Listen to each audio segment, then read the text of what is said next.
There are some huge wins for Connecticut in the bipartisan infrastructure package, dozens of them. But I want to give you a scope of how important this is for our state. So I'm going to just give you 10. One, a huge investment in rail. $30 billion for the Northeast Rail Corridor. That's Boston to D.C., but the portion of the money that's going to come to Connecticut is going to allow us to start to make good on our plans to dramatically reduce the amount of time that it takes to get from New Haven down to New York City. Number two, great news for Long Island Sound. $100 million just for Long Island Sound to help us clean up our water, to help protect our coastline from storms. Number three, big money for the Coast Guard and a lot of money for the Coast Guard Academy. We're going to revamp one of the biggest dorms on campus. We're going to build a new pier in the city of London where the USS Eagle will eventually land. That's going to be a lot of jobs in the short run. Significant new money in this bill for a program that helps us build resiliency along our shorelines. $1 billion for the BRIC program. Connecticut gets a lot of that money so that we can help protect all of our coastline communities from these storms that are happening much more frequently. Number five, $53 million coming to Connecticut to help us build electric charging stations. That means that it's going to be a lot easier to buy and own an electric vehicle in Connecticut because there's not going to be any trip you take in the state where you won't be able to find an electric charging station.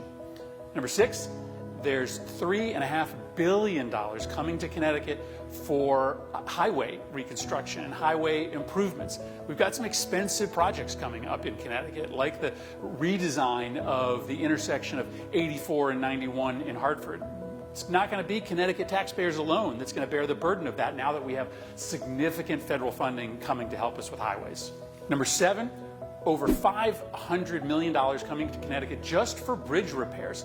Unfortunately, we have over 300 bridges in Connecticut that are labeled structurally deficient, meaning they're at risk of falling down. We're going to now have big federal funds putting a lot of people to work fixing those bridges. Number eight, public transit. A lot of people in Connecticut take the bus to get to work, but if you take the bus, you know that the trips aren't as frequent as you need them to be. They don't get you to all of the jobs that may be available to you.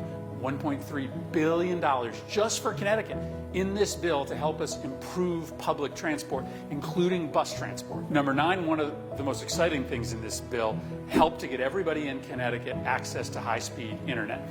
27,000 people in Connecticut are going to get access to high-speed internet that don't have it, folks who live in rural areas who might not have access to high-speed wires, but over 600,000 people in Connecticut are going to qualify for subsidies that will help them afford the internet. That's one of the biggest problems we have. Poor people in Connecticut, people that are making lower incomes, can't afford the monthly bills to make sure that they and their family have access to high-speed internet. And finally, number 10, something I'm really excited about.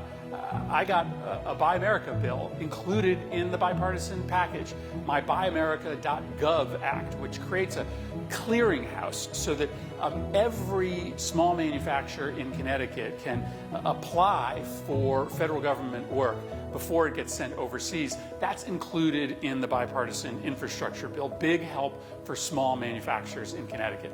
That's just scratching the surface. That's just 10 of the most important wins for Connecticut. But in the coming weeks and months, I'll be traveling throughout the state, explaining to all of you, talking to the people of Connecticut, how transformational this historic bipartisan investment in infrastructure is going to be for our state.